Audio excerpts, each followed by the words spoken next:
Buenas tardes, María Laura, que es a quien conozco. Muchísimas gracias por la invitación. Un verdadero placer para mí estar acá con ustedes. Bueno, saludarte, Marcelo. Primero agradecerte de corazón por tu buena predisposición para acompañarnos hoy en este ciclo de lecturas. Para nosotros, bueno, es un placer realmente. Para mí, bueno, un orgullo. La verdad que Marcelo fue mi profesor de género negro. Bueno, felicitarte por este premio tan importante. La verdad, considero que cada historia de la claridad tiene esa intensidad, ¿no? Y esa tensión tan necesaria para el buen cuento, ¿no? Como decía Cortázar.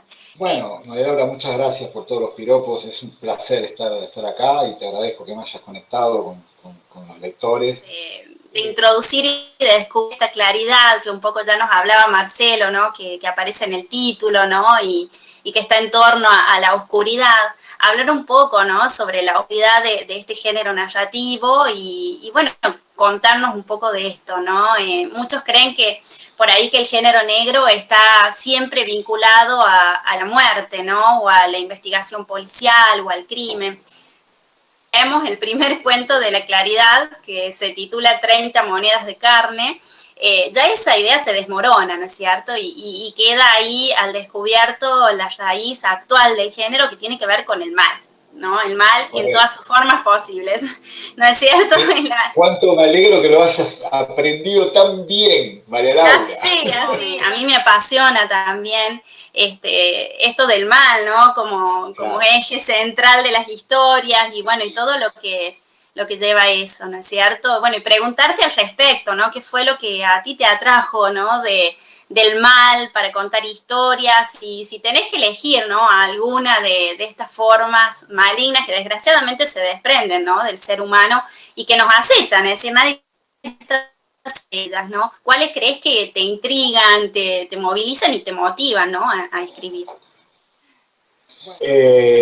Sí, yo tengo, lo digo siempre esto y se lo digo a los chicos también, es decir, la literatura, las historias que queremos contar, tienen que estar por encima de todo, y por supuesto por encima del género, el literario y el narrativo. Y la historia tiene que determinar todas las cuestiones técnicas y todas las decisiones que el escritor tiene que tomar antes de empezar a escribir. Yo a veces hablo con unos compañeros y, bueno, para que me inviten al festival de La Palma, de Santa Cruz de La Palma Negro, voy a escribir una novela policial, así me invitan y puedo ligar con fulana, le digo, pero pará. O sea, ¿vos, ¿qué historia vas a contar? Bueno, no sé. No. Ese es el problema, porque aparte del género negro, como está de moda, hay como una corriente ahí de oportunismo también. Yo, por suerte para mí, nunca pongo... Primero que la investigación policial, a mí no me interesa nada, personalmente. Esa, he leído a Chandler, a Hammer, a Morrison, obviamente, ¿no? Pero la investigación policial, la investigación detectivesca, a mí no me interesa.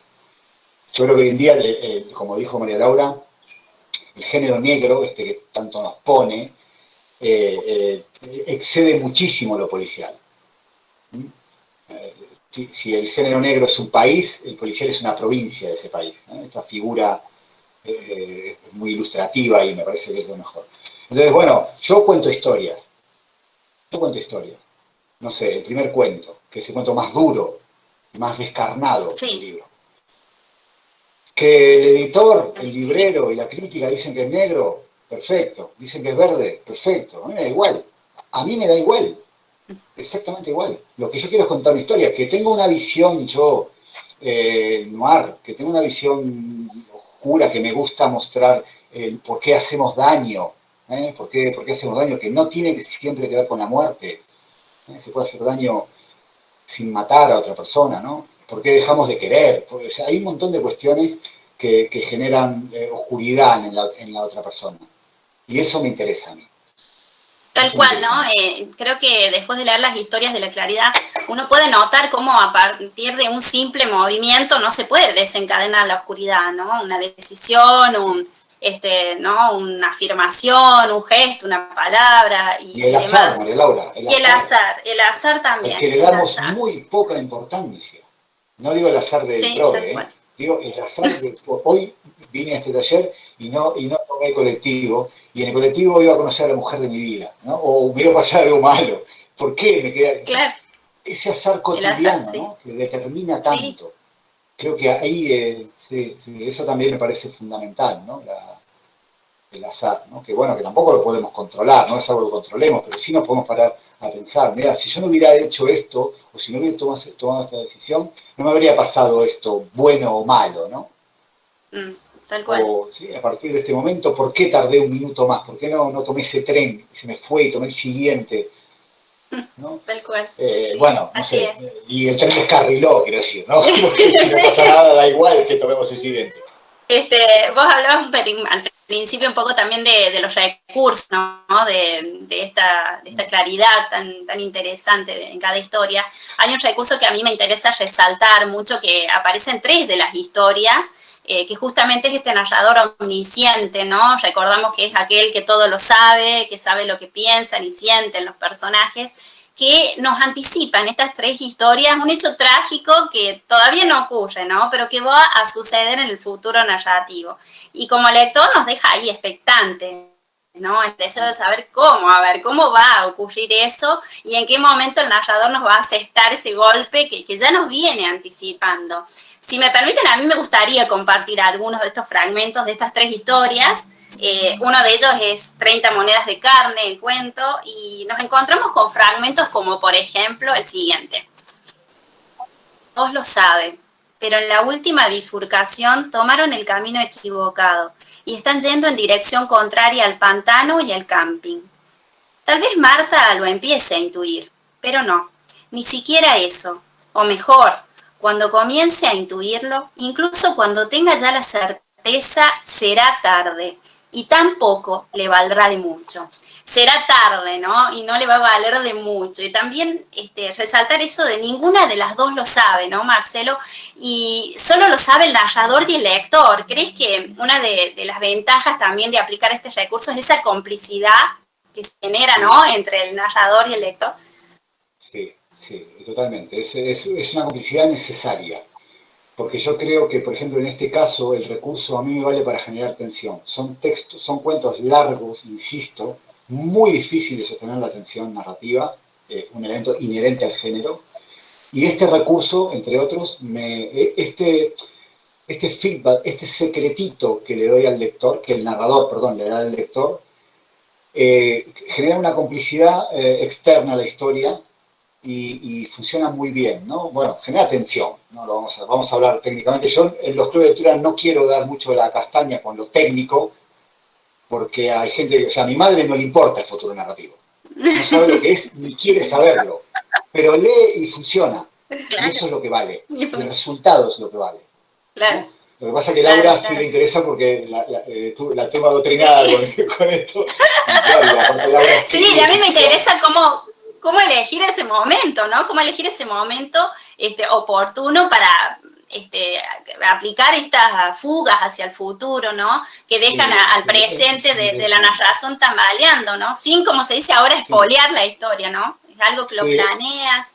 sí, no, además incluso diciendo que va a pasar algo malo, el lector sigue pegado a eso, ¿no? Decía María Laura en 3 cuentos, el 1, el 2, el 1, el 3 y el 5, que son los cuentos en tercera, omnisciente, tienen el mismo ritmo de comienzo además, y si se fijan, y esto es un poquito técnico, pero bueno, lo podemos explicar, todos los desenlaces, los 3 desenlaces de esos cuentos, que en el cuento es un momento estructuralmente clave el desenlace, están en futuro narrativo. Es decir, todo eso no sucede en el tiempo del relato. Va a suceder, y como lo dice el narrador omnisciente, que sabe el futuro, ¿eh? El lector sabe que eso va a pasar. Los personajes todavía no lo vivieron, ni lo van a vivir nunca porque el cuento terminó. Hay un momento en donde Tal el cuento cual. dice, Ahí, y eso fue todo. Ahí termina el tiempo del relato y empieza el futuro narrativo, que es un tiempo que ocurre, insisto, fuera del tiempo del relato. claro, tal cual. Y es un modo muy bueno me di cuenta que es un modo muy bueno de cerrar un cuento. Mm. Porque el cuento es un sistema muy delicado y por supuesto muy difícil de cerrar. Cerrar bien, quiero decir, ¿no? Sí, sí, bueno, Con fuerza. acá yo tengo otro fragmento, Marcelo, para que quizás nos entiendan un poco mejor esto del futuro, ¿no? Narrativo y demás, de este narrador que nos va anticipando un poco al final y nos va dejando ahí con los pelos de punta. En Espléndida Noche, que es otro cuento, yo también seleccioné un fragmento que me parece muy interesante, que dice, la noche es quien puede negarlo espléndida, y lo seguirá siendo, aun cuando ya no lo sea para él, cuando apenas pueda pedir auxilio, cuando intente gritar y no lo consiga, cuando esté sumido en las sombras, en el más agobiante de los encierros, cabeza abajo y ahogándose y tosiendo, ciertamente inmóvil por el dolor que le punzará el costado derecho. Yo, la verdad, Marcelo, después de que leí este fragmento, inmediatamente vino a mi memoria el comienzo de Crónica de una muerte anunciada, ¿no? De Gabriel García Márquez, ese comienzo memorable donde ya él en la primera frase nos dice, ¿no? El día en que iban a matar Santiago Nazar, bueno, se levantó a tal hora. Y lo relaciono por esto que hablábamos, ¿no? A las 5:30 de la mañana. Y lo relaciono por eso, ¿no? Porque acá podemos ver cómo la muerte pasa a ser un efecto secundario y la tensión que hablaba Marcelo pasa a estar en el recorrido que va a ser la historia hasta llegar a ese final, ¿no? Hasta llegar a ese final. Y esto de los tiempos narrativos, bueno, un poco de lo que hablamos para contarle al lector lo que sucedió, lo que sucederá, es algo que vas organizando antes, ¿no? De escribir cada cuento, o lo vas decidiendo a medida que vos vas avanzando con la historia. No, lo vas decidiendo, en ese sentido es como escribir normal. Lo que pasa es que nosotros en la cabeza tenemos ya toda la historia. Bueno, yo escribo cuentos así, sabiendo el desenlace. Si yo tengo un buen desenlace, tengo el cuento escrito. Bien. Así de fácil. Pero es mi modo de escribir cuento, ¿eh? Bien, bien. Sí, sí, sí. Entonces, claro, como uno sabe el desenlace, lo puede ir filtrando en los momentos más que uno considera oportunos, ¿no? Pero es muy importante lo que dice María Laura. Aún el lector sabiendo el desenlace, necesita saber por qué o cómo se va a llegar a eso. Claro, eso sí. Es lo interesante, digamos, que, o sea, no utilizar el futuro narrativo y spoilear el cuento. ¿No? Claro. O sea, que el lector diga, bueno, ya me enteré, listo, no quiero seguir leyendo más. Y además, bueno... Ir dosificando, ¿no? Esas anticipaciones, ¿no? Y también, bueno, si me permiten, voy a compartir otro fragmento de este cuento de la chica de la banda de folk, que también tiene este recurso, que dice, no sabe Alberto que la chica rubia ha comenzado a llorar. No lo supo mientras iba hacia ella y no lo sabe ahora que la tiene a un palmo. No sabe que la última vez que la besaron también era una noche de niebla y ella iba cantando y pletórica en el asiento de atrás de una furgoneta. No sabe nada de eso y lo cierto es que nunca lo sabrá. También ya que hablamos un poco de los tiempos, ¿no? Esos saltos hacia el pasado, ¿no?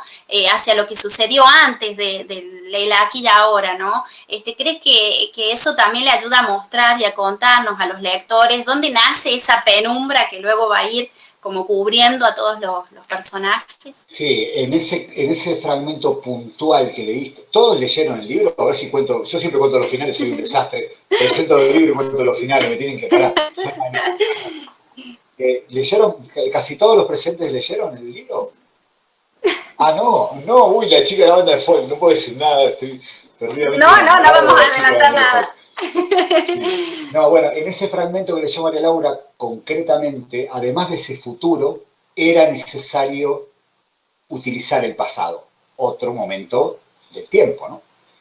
Porque, bueno, no puedo decir por qué, pero porque, claro, dice, la última vez que la besaron, ¿no? También era una noche de niebla y iba en el asiento atrás de una camioneta, de una furgoneta. En ese momento era necesario, pero claro, el narrador omnisciente puede utilizar todos los tiempos, ¿no? Siempre utiliza el presente, el aquí y ahora, y el pasado, ¿no? Las narraciones pretéritas. Pero el futuro narrativo está increíblemente muy poco explotado en literatura moderna. Sí, muy poco. Por lo menos lo que yo leí. Sí, por eso lo quería conversarlo, ¿no? Para que, bueno, pudiéramos interiorizarnos más, ¿no? De que lo que genera, ¿no? El uso de este recurso, al menos es lo que me pasó a mí al leer tu libro, sí. ¿No es cierto? A mí hay algo que también me gustaría resaltar, Marcelo, es la importante texto de este libro, ¿no? Yo creo que ningún elemento es gratuito ni decorativo, es decir, todo tiene como un motivo, una coherencia, ¿no es cierto? Todo lo dota de sentido la obra. Y que fue como un hilo, ¿no? Que va conectando todos los cuentos sin que ellos pierdan su autonomía. Ya la primera frase, y la leo porque, bueno, creo que también vamos a incentivar a que lean aquellos que todavía no leyeron el libro. Cuando optamos por la práctica de la ficción, lo hacemos con el propósito turbio de tergiversar la verdad, ¿no? De Juan José Saer. Yo creo que esta frase también nos anticipa algo, Marcelo, en el sentido de que nos deja claro esa premisa de que la ficción no equivale a mentira, ¿no? Que siempre en las historias que imaginamos hay algo de verdad, ¿no? Claro. Al menos, no sé, a mí me pasó después de leer las historias de, bueno, eso me puede pasar, ¿no? Incluso en presencia de elementos sobrenaturales, que lo vamos a decir nada más que así en todas las historias, y que a propósito me lleva a preguntarte qué fue lo que te motivó a incorporar estos elementos sobrenaturales en las historias. ¿Y por qué crees que no pierden, ¿no? Verosimilitud, credibilidad, ¿no es cierto? A pesar de ello, ¿no? Sí, bueno, primero voy a cerrar lo de Saer. Bueno, Saer es uno de los grandes autores argentinos, de los grandes autores argentinos de todos los tiempos, Juan José Saer, de Cerodino, norte de Santa Fe. Lo admiré siempre. Aparte, ese fragmento es de un texto de no ficción, concretamente de un texto que recomiendo que lean, que se llama El concepto de ficción, donde él dice, entre otras cosas, que la ficción no equivale a mentira, ¿no? Es decir, cómo opera la ficción, cómo se construye la ficción, a través de la experiencia. Tenemos que contar un casamiento, vamos a intentar hacer un casamiento que sea una partecita de todos los casamientos a los que fuimos, leímos, y si tuvimos la mala suerte de tener uno propio, también, pero un pedacito de cada uno. Tal cual, tal Uno cual. tiene que ser el casamiento. Así opera la ficción, por eso no equivale a mentira. Pero ese epígrafe que puse en el libro tenía la función también de asustar un poco al lector. Es decir, mira, vas a leer cosas extraordinarias, pero cuidado que pueden no ser mentira, ¿no? Sí. Va un poco por ahí, ¿no? Pero, Tal cual, tal no desde el cual. punto de vista técnico que Saer intenta decir ahí, ¿no? Pero bueno, ese es el epígrafe. Y luego, muy interesante lo del género fantástico. Hay muchos elementos del terror moderno, es decir, de género fantástico con algunos atributos paranormales, como decía María Laura. A mí es un género que me apasiona como consumidor, quiero decir. Lo que pasa es que es un género muy difícil de cerrar, ¿no? El terror, por ejemplo, en el audiovisual lo vemos, hay ideas brillantes mal cerradas, siempre mal cerradas, o sea, con cierres inverosímiles, cutres, que no nos gustan, que se cae todo, etcétera, etcétera. Pero es un género que me gusta. Lo abordé con muchísima cautela, con muchísima sutileza, por temor y por respeto, pero me di cuenta que conviven muy bien con el negro, muy bien, conviven y se alimentan muy bien. Entonces eso, claro, fue una bomba, ¿no? Para mí, me pareció, me gustó mucho la ejecución de ese binomio, me pareció muy súper divertido, apasionante, pero insisto, con mucha sutileza, ¿no? En algunos lugares dicen son cuentos de terror, digo, bueno, no sé, alguno más que otro, ¿no? A mí lo que me gusta es, y esto lo tiene el terror moderno, humanizar al fantasma, ¿eh? Humanizar al fantasma, ponerle al fantasma problemas humanos, que el fantasma vuele y consiga su objetivo no tiene ni puta gracia. El problema es que el fantasma tenga inconvenientes humanos, ¿no? Siempre decimos, y esto lo leí hace muy poco y lo conversaba con unos amigos que son muy buenos en terror, queremos todo el tiempo que vuelvan nuestros seres queridos muertos, siempre, es el gran deseo de la humanidad. Pero ¿estamos seguros que si vuelven van a estar a gusto? A lo mejor van a su casa y sus hijos ya la vendieron. Y si van a su trabajo, ya no trabaja más y está dado de baja y no se le puede dar de alta. O sea, ese va a tener, digo, que vuelva en cuerpo y alma normal, ¿eh? Tiene un problema grave, muy grave, ¿no? Y eso es lo que me gusta del fantasma. Fantasmas que intentan volver a la humanidad y tienen problemas, ¿no? Y no quiero hacer spoiler, porque podría poner un ejemplo del libro. Problemas Claro, humanos, ¿no? tal cual, tal cual. Me parece que es lo mejor del género del terror moderno. O sea, el monstruo Freddy Krueger ya no asusta a nadie. Ahora está la variable psicológica, que es la que realmente apasiona a los que nos gusta el terror, ¿no? O el género fantástico, quiero decir. Sí, sí, sí. Bueno, se notan estas historias, la verdad que le han brindado, bueno, ese tinte, ¿no? Ese tinte más oscuro. Sí, además que el lector, está bueno que sea el lector. Es decir, ¿qué le pasa a la veterinaria? ¿Qué le pasó? Pues no ¿Qué sabemos. le ¿Qué pasó? pasó? No sabemos. ¿Qué es un zombie? ¿Es Drácula? Claro, No, no importa. No sabemos. No no importa. sabe. Algo le pasa a esa chica. Sí, sí, sí. Y Tal cual, tal funciona, cual. quiero decir, ¿no? Sí, sí, sí, sí. Bueno, también hablando de los epígrafes, nos encontramos con fragmentos y citas bíblicas, ¿no? Antes de cada historia. Y hay, por ejemplo, en 30 monedas de carne, una cita, ¿no es cierto?, de Mateo, que nos habla de una oportunidad de entregar, que luego, no voy a decir cuál, luego un personaje, porque no quiero spoilear, luego un personaje aprovecha en la historia esa oportunidad de entregar, ¿no? Y el vínculo que tiene esta cita con el título, ¿no? Porque es como que nos va, que, y no digo más nada, ¿no? Que nos va insinuando qué es entrega. A mí me gustó mucho, ¿no? Eso. Y también hablabas vos también, que en algún momento mencionaste los inicios de estas 3 historias narradas por el omnisciente, donde comienzas con el puede que haya sido, ¿no? Puede que haya sido la belleza en 30 monedas de carne, el azar en Espléndida Noche, el deseo en la chica de la banda del folk. La verdad que esos comienzos a mí me resultaron poéticos y recordé una parte de la conferencia que dio Cortázar en La Habana, donde se refiere el cuento como ese hermano misterioso de la poesía, ¿no? En otra dimensión del tiempo literario, decía él. A mí, si me permite, me gustaría compartir al menos, acá tengo el libro, uno de esos inicios. Voy a elegir el de 30 monedas de carne, que empieza así. Puede que haya sido la belleza, con el crepúsculo y el aguijón siempre envenenado de los celos, o el atenuante que dan las más inesperadas oportunidades. Puede que haya sido apenas una comunión maldita de todos esos astros alineados para la desgracia. Precisarlo. Bueno, a mí me encantó y preguntarte qué es lo que buscabas, ¿no? Provocar en el lector justamente con este puede que haya sido y esta conexión entre estas 3 historias. Bueno, lo que buscamos todos los escritores, tener al lector contra las cuerdas. Es el máximo objetivo posible. Si nosotros logramos tener al lector contra las cuerdas, casi todo está resuelto ya, ¿no? Entonces, plantear dudas desde una voz externa, como es el omnisciente, en los primeros compases, me parece el máximo exponente de la duda, ¿no? Que es lo que el lector va a buscar resolver, ¿no? El enigma, ¿no? Tal cual, por eso tienen ese comienzo. Luego la variable poética, bueno, no sé, somos escritores, se supone que tenemos que cuidar la palabra, tenemos que intentar hacer movimientos y construcciones literarias, ¿no? Si no, pero eso cada uno hace lo que puede, y bueno, a veces sale bien, a veces sale más o menos. No sé, a mí me parece interesante lo que dijiste de este primer cuento. Es un cuento sobre la traición, para los que no lo leyeron, es un cuento sobre la traición.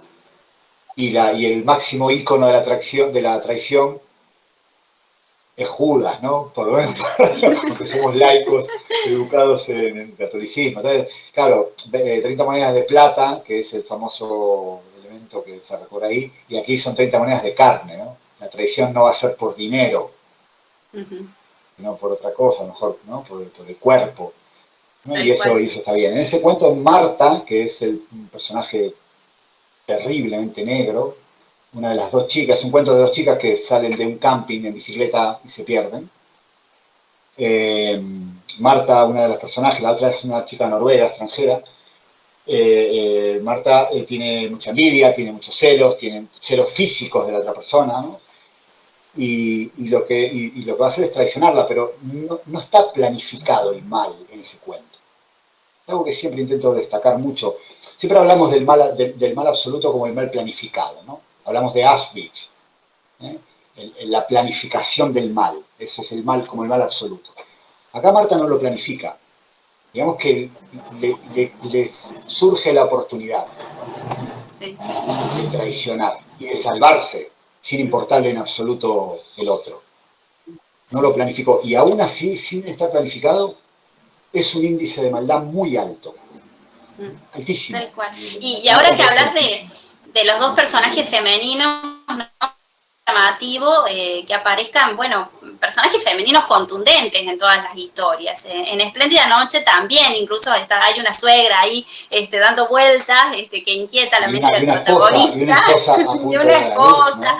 de una esposa a punto de dar a luz, ¿no? Que también, ¿no? Quizás lo empujan a tomar una decisión este protagonista, que no sabemos cuál todavía hasta que no lo leamos. Se llama Víctor. Podemos decirlo, Víctor, ¿no? Se llama Víctor, podemos sí. decirlo, sí, a Víctor.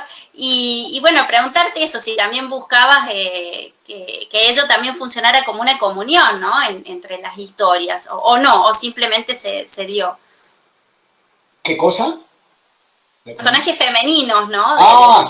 Sí, no, bueno, sí, es todo un tema porque claro, no solamente en la claridad, mis novelas anteriores, eh, los personajes eje y motores de la narración son mujeres, ¿no? Y nunca me lo propongo. Entonces ahora, claro, con este libro que tiene tanto eco y tantos países y hay tantas entrevistas, que todas las historias tengan el eje en la mujer, me lo preguntan y yo al principio no sabía qué decir porque no era un plan. Claro. Entonces digo, claro, digo, tengo que pensar esto para dar respuestas más o menos verosímiles y creíbles y que sean ciertas, ¿no? Y lo cierto es que yo como individuo fuera de la literatura, para mí la mujer es, no lo digo porque sean aquí las que veo otras mujeres, es algo que está en mis textos y no solo en la claridad. Para mí la mujer es el verdadero motor de la humanidad, o sea, empezando por nuestras madres, ¿no? Si no, ¿de dónde hubiésemos salido? María Laura. Y para mí, claro, y esa sensación que tengo con la mujer, esa decisión y esa responsabilidad y ese parecer que tengo con la mujer, evidentemente queda plasmado, ¿no? en mis ficciones, no lo puedo evitar. Claro. En Moravia, en Subsuelo, yo creo que son los mellizos los protagonistas. La gente me dice que es la madre, claramente es la madre. Y digo, claro, ¿no? Entonces, y lo mismo en Moravia, estoy hablando de otros libros, ¿no? Y aquí, sí. Fernando Aramburu, el autor de Patria, que fue el presidente del jurado, me dijo, no, pero son todas mujeres, y en el cuento donde no hay ninguna mujer, el motor del conflicto es una mujer, porque él hace lo que hace porque su mujer está a punto de dar a luz. Y de hecho, acepta lo que acepta y pasa lo que pasa porque él quiere ver el nacimiento de su primer hijo, ¿no? Y además está la suegra, claro, ¿no? Siempre están las suegras. No nos olvidemos. Bueno, pero también hablabas de, justamente en este cuento, 30 monedas de carne, bueno, un fragmento muy interesante que me parece que nos deja también una pregunta, ¿no? Que los voy a compartir ahora. Nada de lo que sucederá a partir de este momento debería suceder nunca, porque nadie debería nunca decidir el daño ajeno, ni siquiera cuando ese daño supone la salvación de su propio pellejo, ¿no? Es decir, creo que al leerlo nos preguntamos, bueno, ¿hasta qué punto, no, somos capaces de llegar todos para salvar nuestro propio pellejo, ¿no? Eso me pareció muy interesante y bueno, al igual que otro fragmento de Espléndida Noche, que también me parece que después de leerlo el lector no sale ileso, ¿no? Dice, ni Víctor ni nadie sabe nunca cuándo es la última vez, cuándo la última palabra, cuándo el último abrazo o beso, o tan siquiera saludo con la mano en alto. ¿Cuándo el último adiós? Nadie lo sabe nunca, ¿no? Creo que todos nos podemos sentir identificados, ¿no? con este fragmento, porque, bueno, nadie sabe, ¿no? Cuándo va a ser el último abrazo, saludo con el ser querido. ¿Considerás que estas son rupturas que buscan, ¿no es cierto?, justamente dejar pensando al lector en un momento para luego regresar a la historia? Sí, bueno, sí. El lector contra las cuerdas siempre está ahí por delante. Y luego cuando escribimos ficción, además de contar una historia, tenemos que decir cosas, ¿no? Es nuestra labor gramsciana de intelectual orgánico, decir cosas, decir qué pensamos de la sociedad en que vivimos, o qué opiniones tenemos sobre, en este caso, por ejemplo, bueno, una suerte de digresión en donde se le plantea al lector, no sé, dale un beso a tu mamá, que a lo mejor no se lo vas a poder dar, ¿no? Y uno, digo mamá o pareja o hijo, lo que sea, uno está acostumbrado a la cotidianidad y a lo mejor fue la última vez y solo saludamos así, ¿no? Y, o sea, cosas que uno tiene dentro y que quiere contar y aprovechar la ficción sin que el lector se enfade, se enoje, ¿no? Porque por sacar pensamientos propios, intentar incluirlo y disolverlo dentro de la historia, de la ficción. En ese caso, el caso ese de Víctor, Es eso, él cuelga con la mujer y el narrador dice, es la última vez que van a hablar, sin decir más nada, ¿no? Sí. Y sin embargo le dijo, bueno, chao, no sé qué, porque es lo que nos pasa. Y el otro fragmento, Sí. que fue el que leíste, El de 30 al del monedas de daño. carne, ¿no? Sí, sí, Sí, el del sí. daño, bueno, claro, ¿no? Es algo que yo creo que nadie debería decidir nunca hacerle mal a otra persona, decidirlo desde la lucidez, ¿no? Y eso es lo que pasa en el mundo en que vivimos. Así, el mundo en que vivimos es lo que me importa. Sí. Este mundo hostil en el que vivimos, lleno de oscuridad, donde la traición, donde la falta de cariño, donde la falta de solidaridad está presente. Digo, también hay gente solidaria, también hay gente que nos quiere, pero hay gente que no, y quiero denunciar a esa gente solamente. ¿No? Sí, sí, No digo creo que sea que todo una máxima oscuridad, no tenga ninguna esperanza, como dijo Saramago, ¿no? A lo mejor lo hay, pero tenemos que incidir en estas cosas, ¿no? Para que la gente que no ha despertado despierte. Digo, tal cual. también tenemos que hacer eso desde la ficción. Cita que realmente ha sido un acierto contar con la experiencia como alumna y como erudita alumna, diría, por parte de Laura, porque a mí también me han dado muchísimos deseos de leer el libro. Creo bueno, qué bueno, gracias Mónica. Gracias Mónica. Pues muy bien, hay que promover la lectura de cuentos. Hay cuentistas y cuentistas argentinas muy buenas. Samantha Schweblin, Mariana Enríquez, Horacio Convertini, Santiago Cray, chicos muy jóvenes además, Selva Almada, que son grandísimos cuentistas, además de novelistas, ¿no? Y es un género muy bueno, muy bueno. El cuento es un género único, primero que es muy difícil de ejecutar. Como escritor es el género más difícil de ejecutar de la narrativa, con diferencia. Pero un cuento logrado, fíjense Cortázar y Borges, nuestros dos grandes baluartes. Borges no escribió novela. Borges no escribió novela. Y Cortázar, sacando Rayuela, que es una novela experimental y fascinante, los cuentos de Cortázar, o sea, las novelas de Cortázar no están a la altura de sus cuentos, ¿eh? O sea, hay media docena de cuentos de Cortázar que son imperdibles. La salud de los enfermos, Casa tomada, La señorita Cora, sí. Autopista del Sur, historias inolvidables. Hay un cuento de Gabriel García Márquez, El rastro de tu sangre en la nieve, ¿sí? Que está en 12 cuentos peregrinos, donde aparece un personaje femenino inolvidable que es Nena da Conte, tan inolvidable que hay un grupo de música que se llama Nena da Conte. Un grupo de música muy conocido. Eso es el personaje de un cuento, no es Madame Bovary. En un cuento, ese señor logró inmortalizar a un personaje. En 10 páginas. No es un género menor, ni mucho menos. Es el gran género de la literatura. Bueno, vamos a estar igualmente esperando, ¿no? Cuando llegue el momento de tus próximas historias, ¿no, Marcelo? Sí, yo de momento tengo ahí por ahí una idea que hace tiempo que quiero, pero no, ahora no tengo tiempo y en serio no tengo ganas. O sea, quiero terminar de poner las cosas acá atrás, para empezar, que hace 2 meses que tengo el así todo seco, y bueno, y estar tranquilo, disfrutar. Es una hora, bueno, estamos con esta peste que nos tiene fritos a todo el mundo, pero tengo un montón de actividades con el libro, un montón de cosas bonitas, ferias, cosas que me gustan, porque como esto puedo hablar con los lectores, puedo hablar con gente que tiene interés, más allá de... O sea, el feedback con el lector para mí es muy importante, y este tipo de encuentros, por eso cuando María Laura me lo propuso, inmediatamente le dije que sí, porque para mí lo más bonito es poder hablar con el lector. Qué bueno, qué bueno. Sí, te lo agradecemos, Marcelo. Para nosotros ha sido realmente un placer, un honor tenerte aquí con nosotros y bueno, y poder conversar así sobre esta obra que yo te lo voy a vender, la voy a vender. Vale la pena leer, vale la pena. Bueno, vamos a ver. El próximo libro se lo voy a mandar a María Laura. Bueno, el libro tardó en llegar a Córdoba y también en llegar a Buenos Aires porque, bueno, fue el momento crítico de la pandemia, el libro iba a salir antes, pero no se pudo. El fallo del premio, que fue en marzo, y tuve 6 meses en silencio, porque no podía decir nada.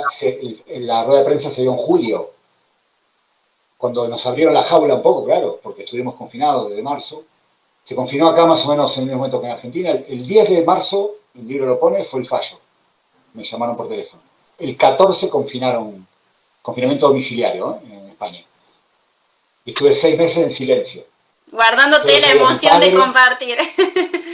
No se lo dije a mi madre, porque mi madre lo primero que hace es llamar a sus amigas y decírselo, que le diga, mamá, no digas nada. Como típico, típico de las madres. Muchísimas gracias a ustedes, me lo pasé muy bien, me divertí un montón. Yo, por supuesto, como vivo fuera, para mí todo el contacto con Argentina, con el Estado argentino, es doble de alegría. Lo que pasa es que son las 12 menos 20 sí, de la noche, no, y yo no cené. Todavía no cené porque soy un puto desastre, pero bueno, me voy a hacer un sándwich, algo como diciendo. Sí, Marcelo, te dejamos. Muchas gracias. Muchísimo frío. Bueno. 7 grados bajo cero, ¿qué tal? Bueno, a comer algo calentito entonces y gracias Marcelo nuevamente.